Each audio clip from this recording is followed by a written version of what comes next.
right, welcome back to the Mega Meeple, the show all about gamers and the games that bring them together. I am Tom. I'm Al. Thanks for downloading us. We appreciate you taking the time to listen to our show. And if you haven't already, you can subscribe to us on iTunes. And while you're there, be sure to put out some of that 5-star loving and leave us a happy review. It really helps us out.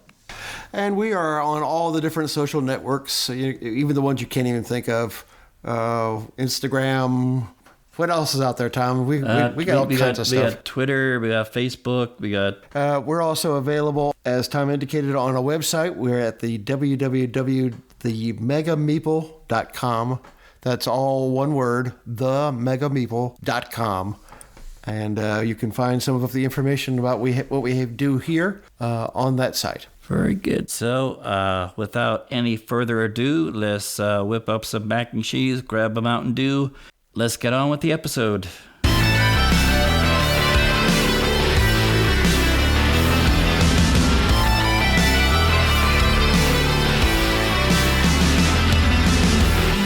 Okay, welcome back to the Mega Meeple, and this is episode 30. 30. Yeah, 30. Yes.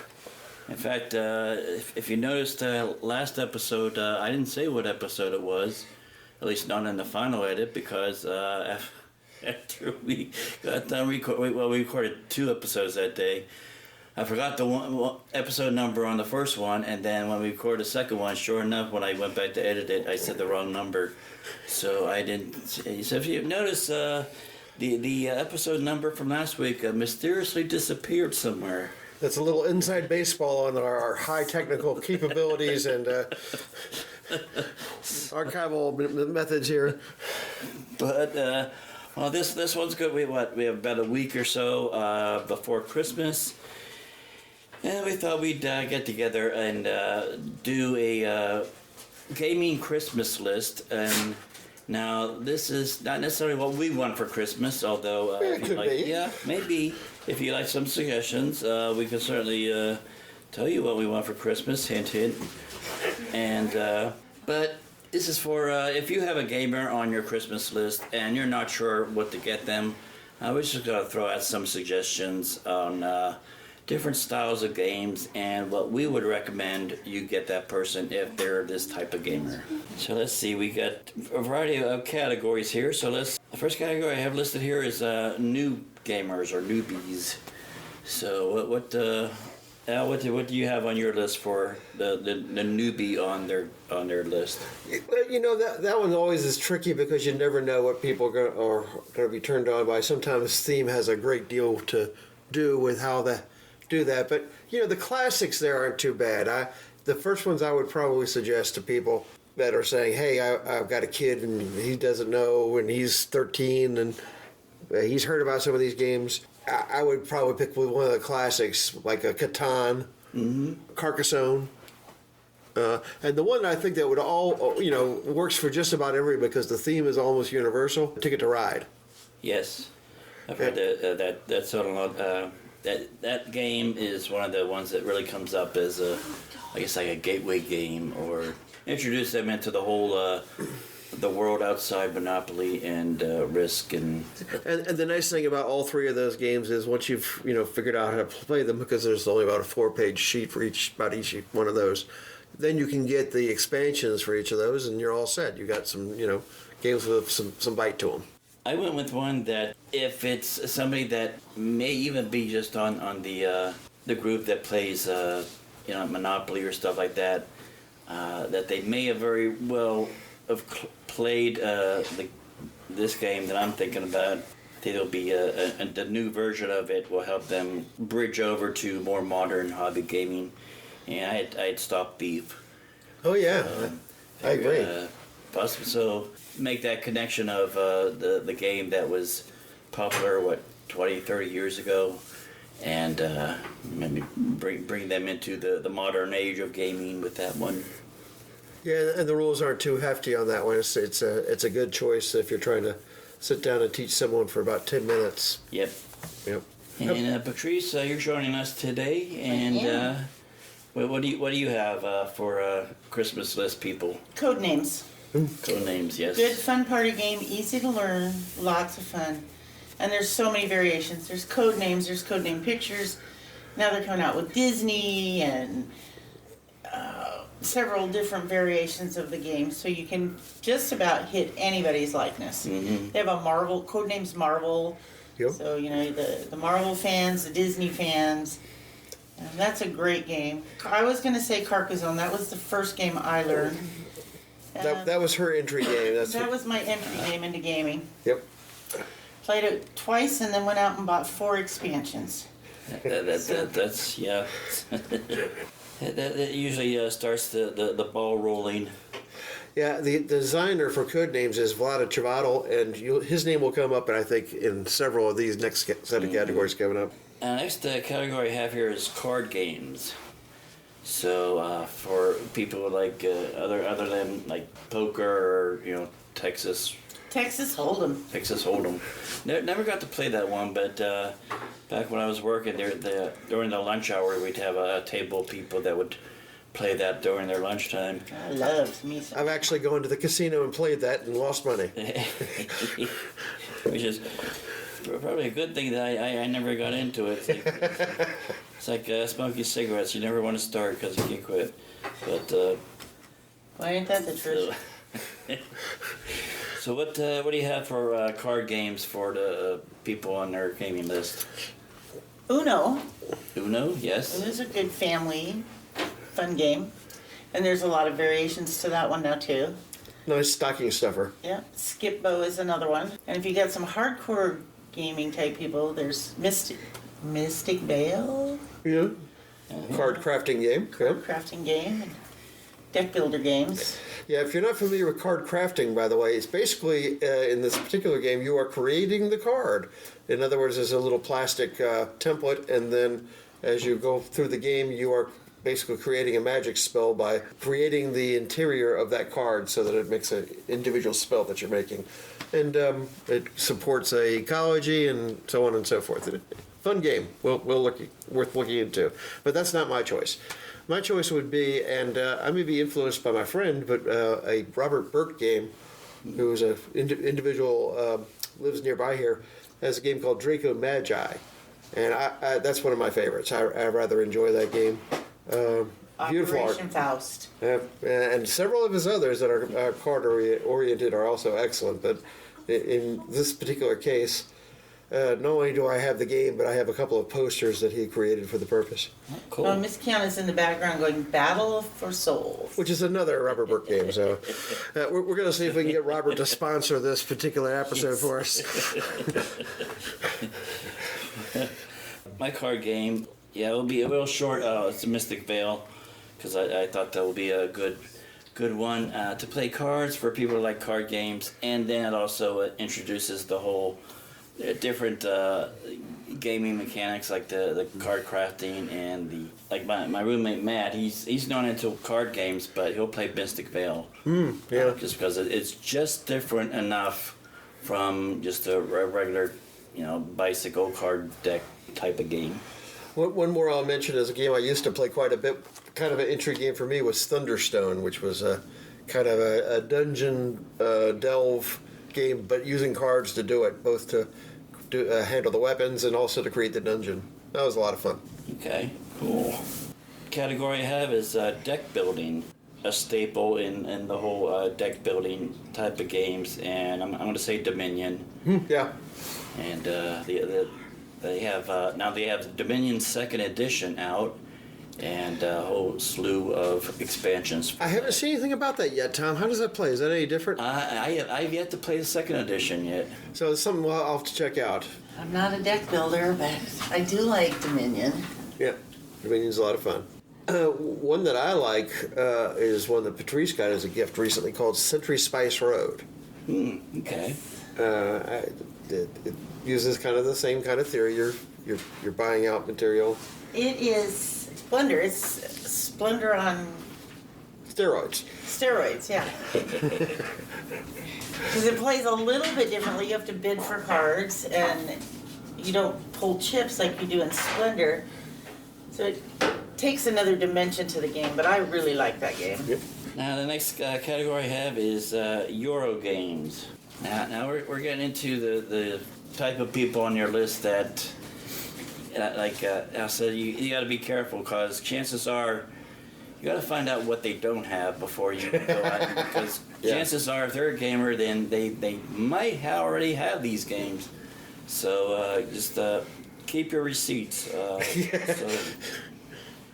For Euro game, I'm gonna go with Scythe. Yeah, good choice.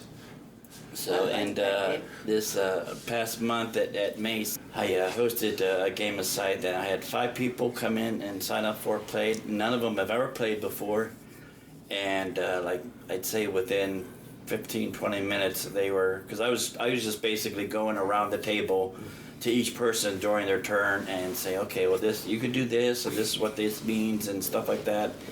And after about 3 rotations around the table, everybody's like, even before I got to them, they like, okay, I'm gonna do this, and they got it. They caught on real quick.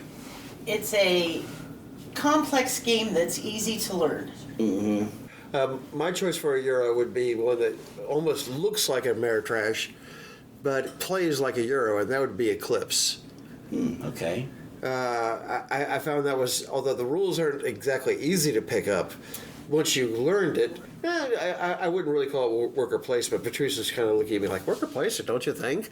And I'm like, no, not necessarily. I think it's more of a Euro because you're almost doing accounting. You've got the cubes and you're trying to make sure you keep your economy going and stuff like that. But, Like Terraforming Mars. well, and it would have to be my favorite. obviously, Patrice has mentioned that one before, and obviously in the household Ross, that is a kind of a default bring out if we can't decide. So what my we're gonna play. Christmas wish list is the new expansion for Terraforming Mars is supposed to be released on December 22nd. It's Venus Next. Yes. So that's my Christmas wish list. So we're finally getting off of Mars and going to Venus now. Yeah.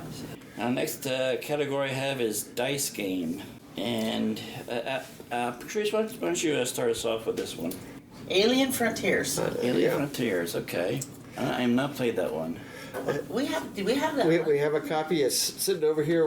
We're at the Ross household for this recording today, For our holiday Christmas drop-in? Yeah.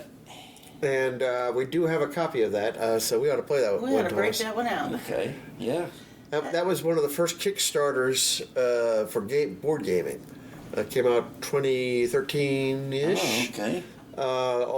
All dice, basically the entire mechanics, and it's kind of 50s science fiction themed, which was a lot of fun for me. All right. What about your pick for to give the dice game lover on your list? I got Grace for the Galaxy way back when it first not when it first came out, but near to its release date, and I hated it. The iconography just drove me crazy. I just couldn't catch on. When they put it into Roll for the Galaxy, I got it. Something finally clicked. Yeah, and it's a really good dice game, a lot of fun.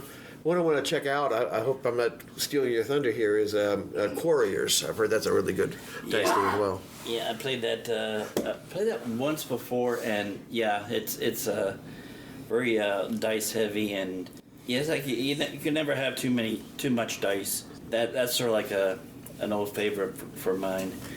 Is that I haven't gotten a chance to play any of the expansions or additions to that, but I did play the base game. So my pick for the dice game is kind of melds two things together, but the dice in it is an integral part, and that's Too Many Bones. Okay. It's basically an RPG dice game, and your skills are basically dice, and you learn your skills and you level up by use of the dice. One that's similar to that is what's the name of that game now? A Roll Master, ROLL. I've heard of that. Yeah. The idea is basically you are creating a RPG character by dice entirely, and that's the game. There's another one, and I can never remember the name of it, but it starts with a SC. Sagrada. Sagrada. Yeah, Okay. yeah, and that's what I was going to mention too. That's It's a beautiful game. yeah. A lot of fun. I like that one. All right, the next category but is minis, and I think it'll probably be our miniatures. So this will be good, not only just for gameplay, but if you have a person on your Christmas list that likes to paint stuff. What kind of game would you give the painter gamer in your list? You know, it's funny. I'll bring up one that I've already got that isn't exactly a mini game, but it uses minis, which is Eclipse, because it's got those gorgeous ships. Especially if you upgrade. There's one of these ship upgrades allows you to have one for each different group. Okay. And they're pretty awesome. I'm not a big gigantic mini fan, but boy, I tell you what, if you ask my brother, you'd probably get about 14,000 different selections. Kingdom Death Monster would be his number one. Very likely, I think you're right. Mine is not a mini game per se either, but that's Mansions of Madness. I like Mansions of Madness, and it has several mini creatures and people in it, Oh yeah, yeah.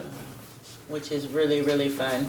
And the cool thing with that is that they're not into painting, but if they want like colored miniatures, they have painted minis of the characters you can get, and some of the monsters as well. My pick for a miniatures game is The Others.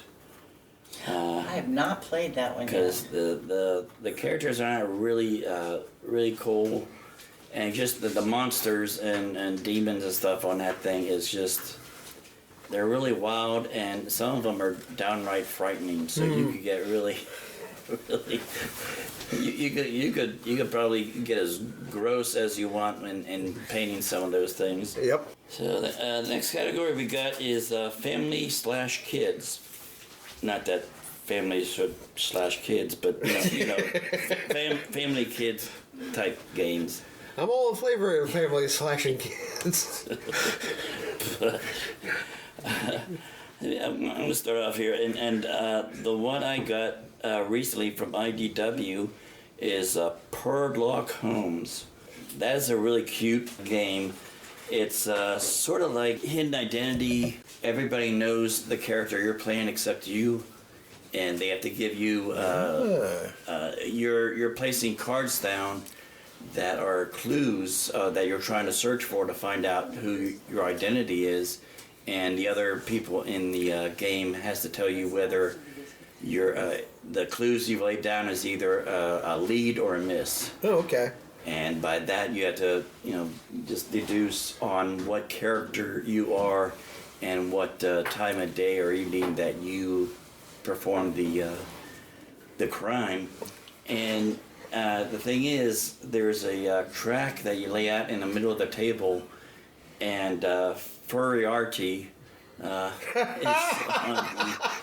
on the track, and after each round goes, Furiarty moves that one more place over to the right. You have to try to catch him before he gets off the track by the other mechanics I just mentioned. So I guess instead of Holmes saying the game is afoot, it would be the game is a paw. Yeah.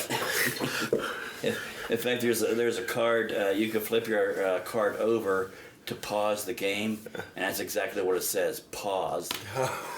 Dude.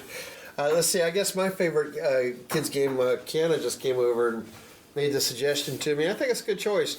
Would be the Flux system, FLUXX. There's a base game, and there's all kinds of different themes that go along with it that are common culture themes. Okay. The one we've got most recently is the Monty Python and the Holy Grail theme, which is just as glorious as you can imagine. I bet that's fun. Mine would be one we just played, and again designed by a friend, called Sunday Split. Oh yeah.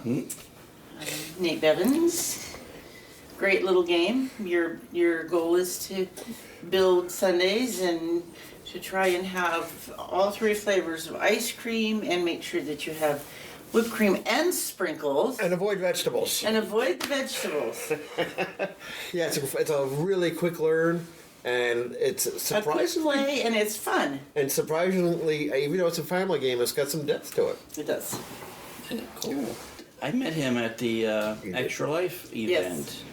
That time, yes. All right. Next category is co-op. So, Al, what do you have for? Big time BSG. I think, especially for people that you know are, if they're big science fiction fans, I think that Battlestar Galactica is the perfect game for them in regards to co-op. And a lot of co-op games, some people do and some people don't like the hidden bad guy portion. But in this game, it's all about that. In other words, you start the game, somebody's in Cylon, but he's not going to release that information. Partway through the game, it's possible there's another Cylon. And boy, I tell you what, but the idea is everybody else is looking to try to complete missions and make sure that they keep the Cylons from not defeating them. One of my favorite games. That's cool. What about you, Patrice? I think the only co-op game I've really played has been Battlestar Galactica. I'm trying to think. Dead of Winter could easily be. Yeah, Dead of Winter. Dead of Winter series, that can be co-op or not. So it's a lot of fun. I like that game. Pandemic Legacy. Yep. I don't know if you have a legacy category or not, but Pandemic Legacy is a great co-op game. Yep. Yeah. We're on season 2 now. We've played once. We Got clobbered. And we need to start breaking that out again and start playing more. Yeah, mine is oddly enough a company that they produce video games, but their one shot of a board game really hit it out of the park, and it's Mechs versus Minions. And they have 10 missions, and the 11th envelope you open up.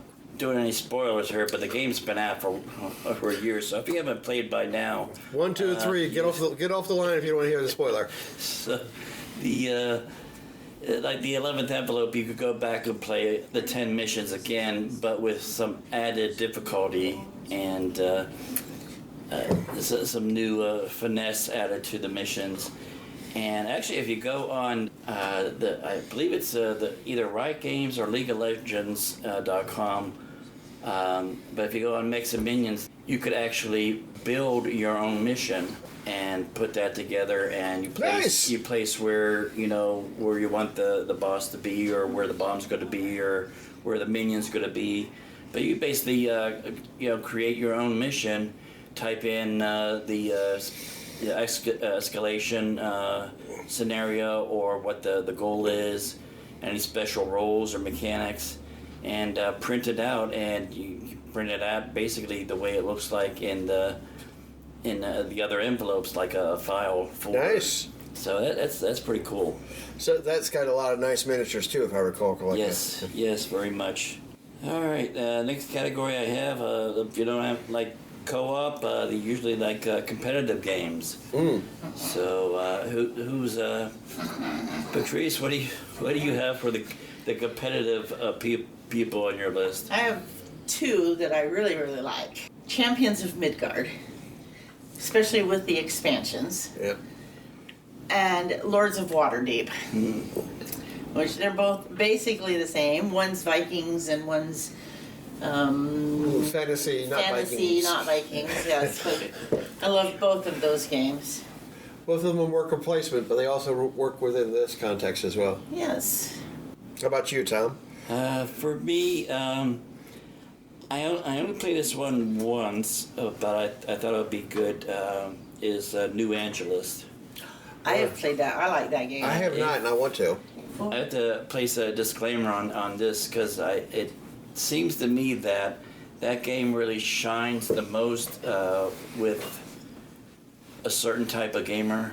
If you got a right group together, that game could really be fun. And basically, it's the people who like to backstab, take that, make a deal and then break it.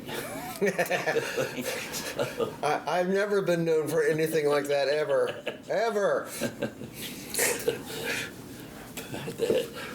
So yeah, if you have a bunch of really hardcore competitive people, give New Angeles a try. I think they might like it.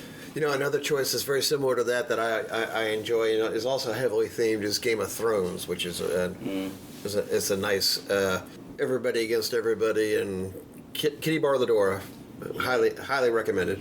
Yeah. All right. Another category I have here is solo games.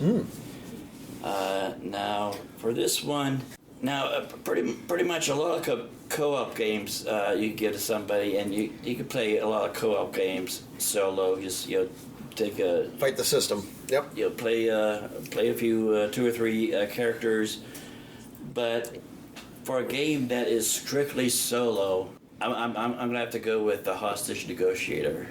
You know, I haven't played that yet, and I've heard a lot about it. It's pretty cool. They just came out with a big box version called Crime Wave. And basically, if you have the original Hostage Negotiator and all the other packets and additional stuff that you get for it, it all fits in that one big box. In fact, they even have a section in there that you could put the original small box in, so you don't throw away your original box. So you could have that to put in the big one, keep it safe. And for those that have it, you may or may not have discovered that because some of these companies hide away some things in their box. You know, you think you just take things out of the insert and that's it. But you know, I'm in the habit now of taking the insert out and seeing if there's anything underneath it, because sometimes they leave little Easter eggs underneath there. And the case is with Crime Wave. They have an envelope underneath the insert says, warning, open only when you're ready. Right. So I won't spoil what's in there, but yeah, if you have a copy of the game and you haven't looked underneath the insert yet, lift that insert up. There's an envelope waiting for you. So mine, I'm going to cheat because we were just saying this should be in solitaire only. And this isn't, but it's designed, Kenichia, what we just mentioned a few moments ago, to be played well as a solo game, as well as for multiple players. Star Trek Frontiers, which is a kind of a rebranding of Mage Knight. Okay. Yes. If you're a big fan of science fiction, which apparently I am, based on the things I've been discussing, it's a complex game system, hard to learn, but as for a solitaire player, you get a chance to kind of, play it multiple times, make sure you got it right, watch video, all that kind of good stuff. But the rewards are terrific.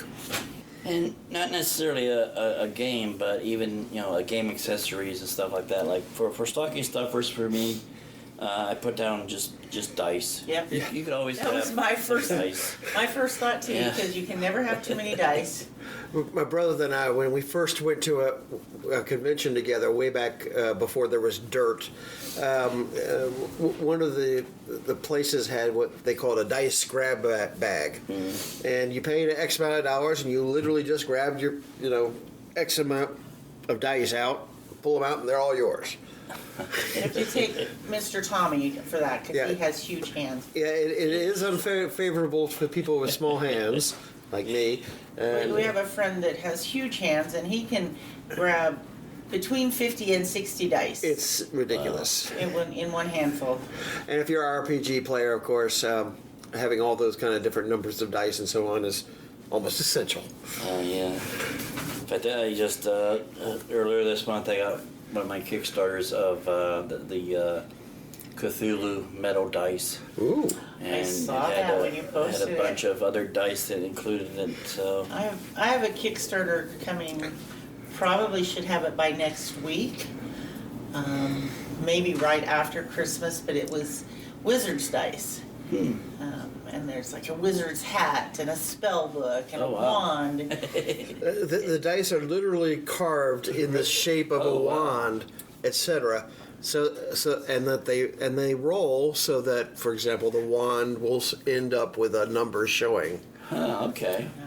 Fascinating. That's pretty neat. Look nice. That's definitely a conversation starter at the gaming table. Along with those stocky stuffers, some accessories of things that you could like for example, for mine, something as simple as one of those Plano organizers. Yeah, that's great. Ziploc bag, the little baggies. Mm-hmm.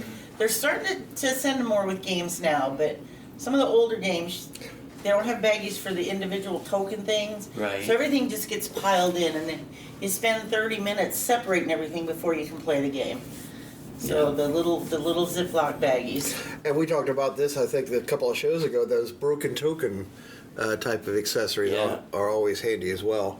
Yes. Yeah. So 'cause most of the games these days come with, default inserts that are kind of generic, and being able to kind of use something that's very specific for that game can be handy. I know we have one for Waterdeep. We do have one for Waterdeep. Kiana, you've indicated you might be interested in suggesting one here. Metal money.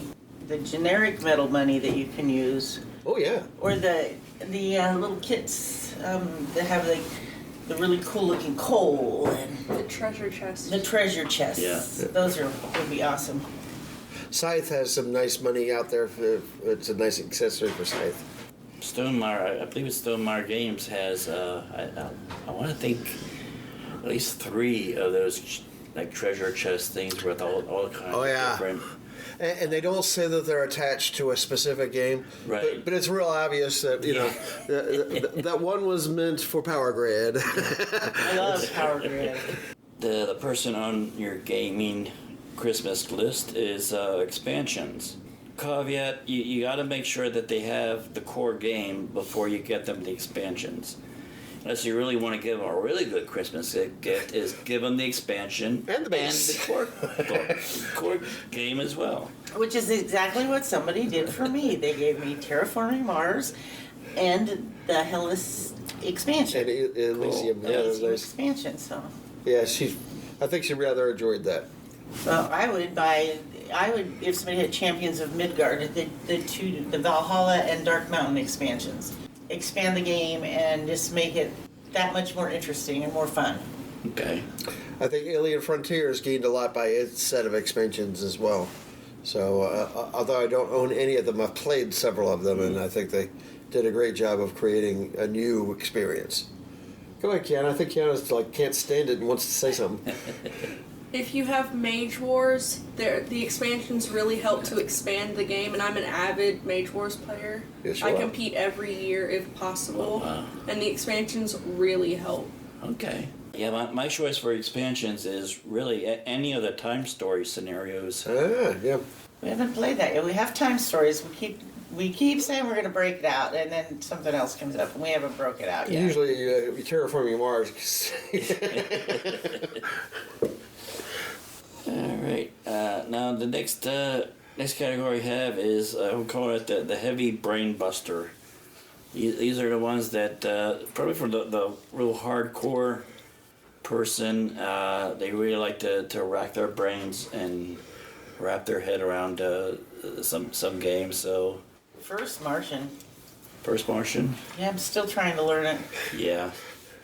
I was very excited for the game when I saw it, when it came out, and we're still trying to figure out how to play it. So, but I think once we get it figured out, it'll become another favorite.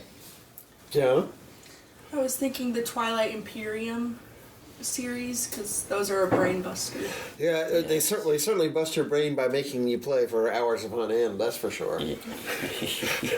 Same as with Mega Civ. Yeah, that was actually one of the ones I was going to bring up. There was an old game called Civilization. This is not the computer game that a lot of folks are familiar with. It's a classic game that came out in the 60s. There's a newer version that has come out several years ago called Mega Civilization, which plays up to 16. Wow. And it's all about negotiation and area control game. Fantastic if you can get that, as many people as it takes, which is basically if you don't have maybe 6 to 7 minimum, it's not going to show its true favor. But if you can get that kind of numbers, it is a delight, but it is a brain burner. Wow. Yeah, I know one game that's kind of given me and I say this fondly, it's given me a bit of a headache, just because busted my brain trying to play it is a Sherlock Holmes consulting detective. Oh boy. The end goal is to try to solve this mystery and beat Sherlock Holmes' score. Yeah, good luck with that. So basically what it ends up being is, you just keep track of how you did on the previous case and just try to beat your personal best, Yeah. Leave it at that. And going back to the solitaires that we discussed before, that is basically a design for solitaire that can be played multiple players and is fantastic. Yeah. All right. Another category we have is the RPG, the theater of the mind players that you have on your list.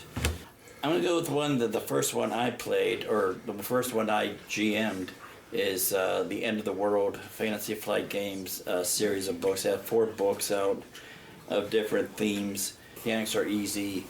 You don't have to know a whole bunch of mathematics, or you just get two types of different colored dice, white or black. Or when I used it, I used red and green, and have one set of dice be good and one set of dice be bad, and just roll those and cancel them out and add them up, and so there you go. It's real easy to and enter into the whole RPG thing. At least for me, it was with that game. Yeah, for me, I have to cheat a little bit because most of my RPG experience was back in the day. And so the game that I would suggest is long out of print. But you can find it out there, if you want to on eBay or, one of those locations. It's a science fiction role-playing game called Traveler. All right, so for next category is our party game. So for all the partiers out there, for me, if they haven't already gotten one, you can't go wrong with code names. Yeah. Scrawl. Mm-hmm. Okay. I haven't played that one, but I've heard a bit about it. We have that one too. We can break that out later. That's a telephone meets Pictionary. Okay. So what about you, Al? Let's see. I would guess Scrawl would be my current favorite. Patrice and I played that several times recently, and as long as you don't mind a little not safe for work aspect, Okay. it's a lot of fun. Okay. And then our last category is app. Now, I guess it could be like an app game or an app that goes with a game. That type of Mansions of thing. Madness. Yeah, really. Yeah, I'm not sure there's any other suggestion. That one really takes the cake. First Martian is an app game. Yeah. Yep. And Carcassonne, from what I understand, has a standalone app of the game itself, which is, from what I understand, is really strongly implemented.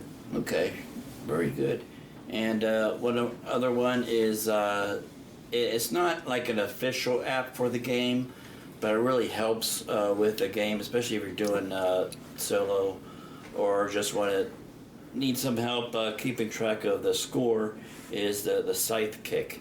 But that's a good idea. So Yeah, Seven Wonders also, the scoring is not complex, but can be funky at times. And there's several apps out there that help you out with scoring. The Seven Wonders scoring app is great, especially for the science things. Yep. So that is our suggestions for what to get the gamers on your Christmas list. So just wish everybody a Merry Christmas Merry and Happy Christmas. Holiday. And stay safe, and we will see you next week.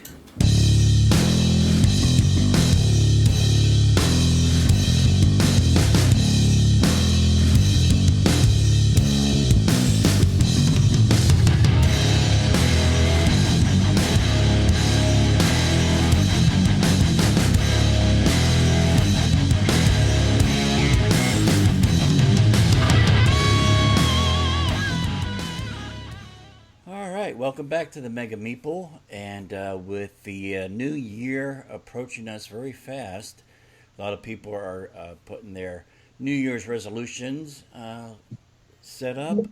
And our guest this week is Daniel Zayas. How you doing, Daniel? Great. We are doing a board game fitness challenge Facebook group. And the whole incentive of the group is that you, as a competitor, will sign up, register. It's free registration, but we will do a weekly weigh-in starting January 1st. Registrations close December 25th, but we're going to be doing weekly weigh-ins starting January 1st. And then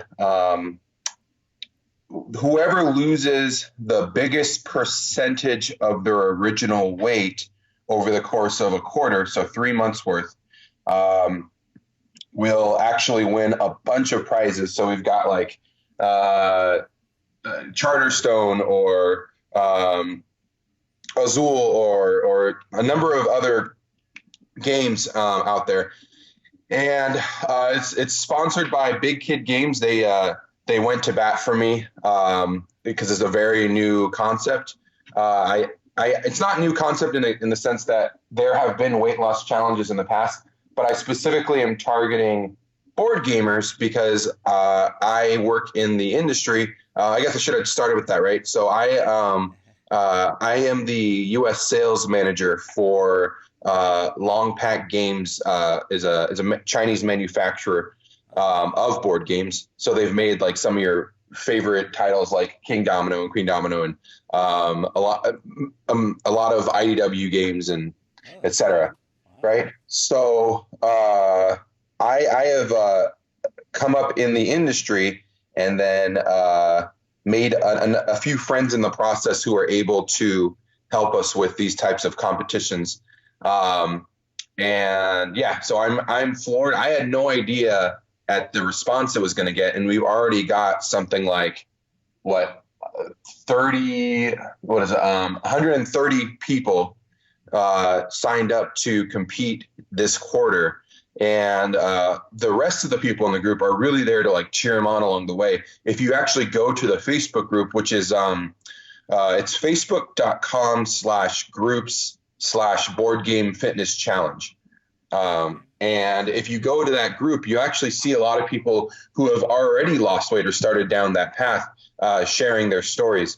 And it's a really powerful message for, I think, the people who are on the beginning end of that journey, right? That's good, and we'll have a link to all the pertinent information in the show notes of this episode. Yeah, you're not talking about a bunch of games that people are trying to get rid of.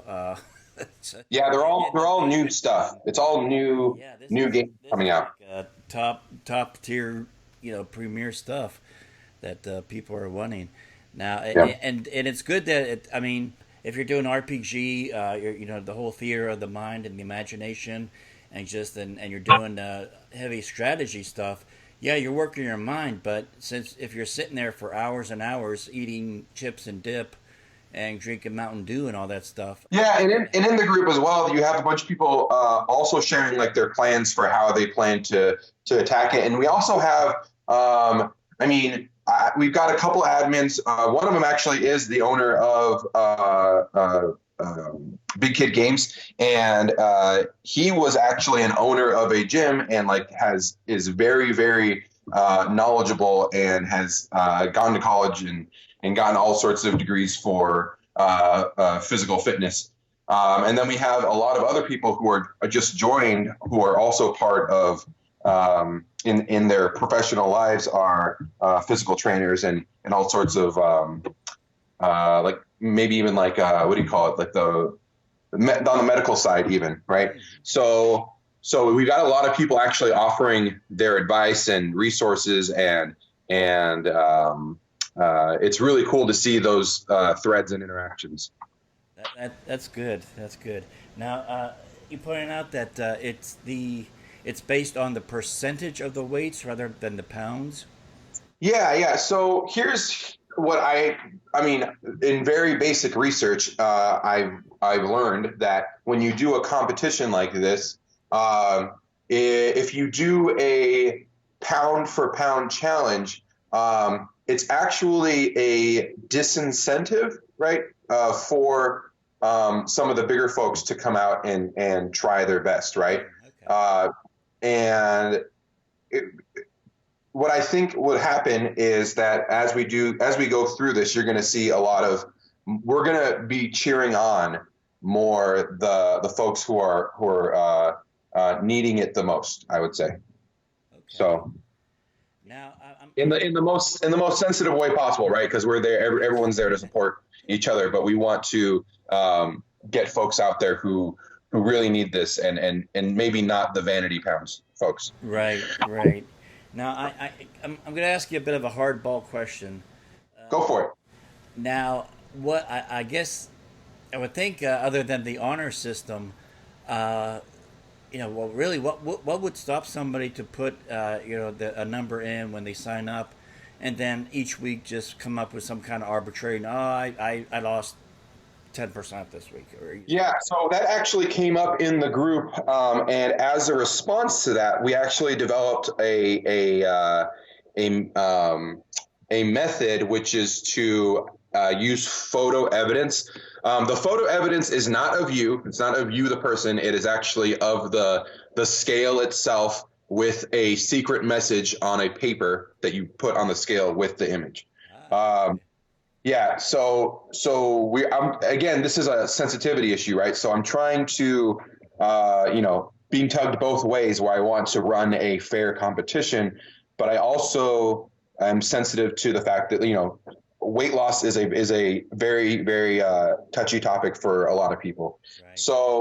So with that in mind, the happy medium right now, and again, this is the first time we're doing this. So if a better solution presents itself, mid this campaign or this competition, then I guess we'll attack that on quarter two, because we plan on doing this every quarter going forward.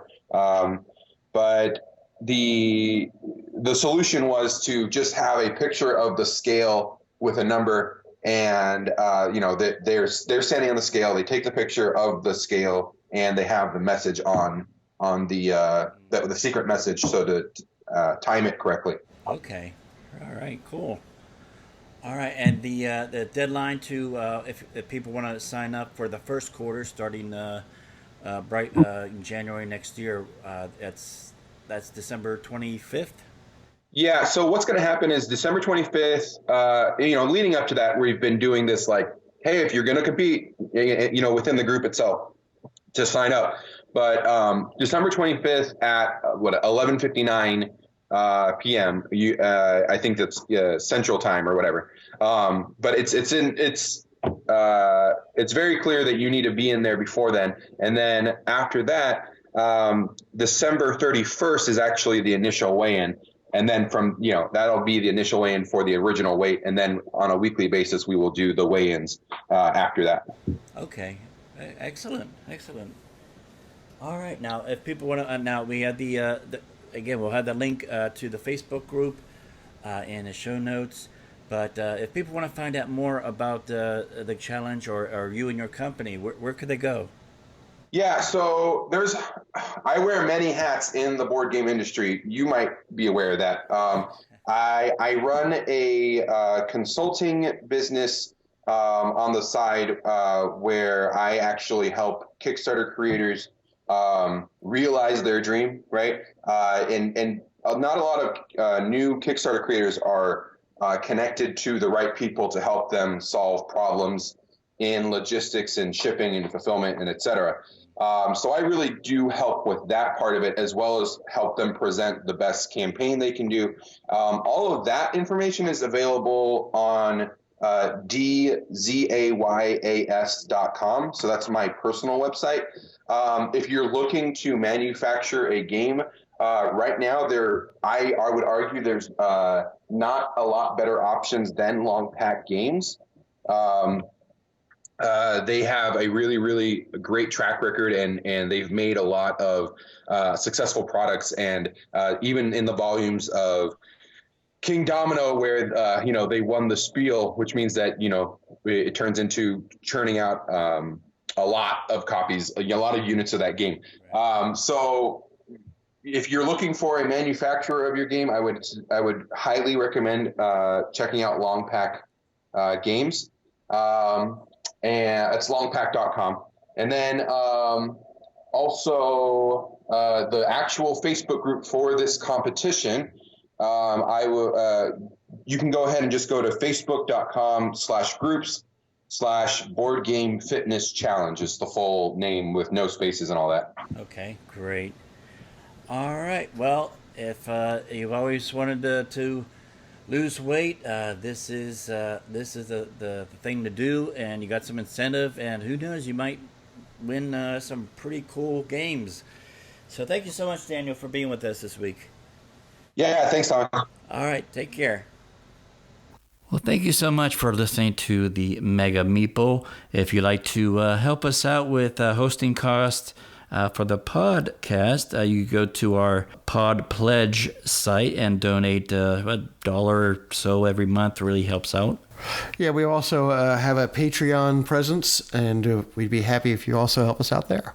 And also, if you are a creator or game designer, or you have a new Kickstarter coming out and you'd like to be a guest on the show to talk about your game, you can contact us through the website.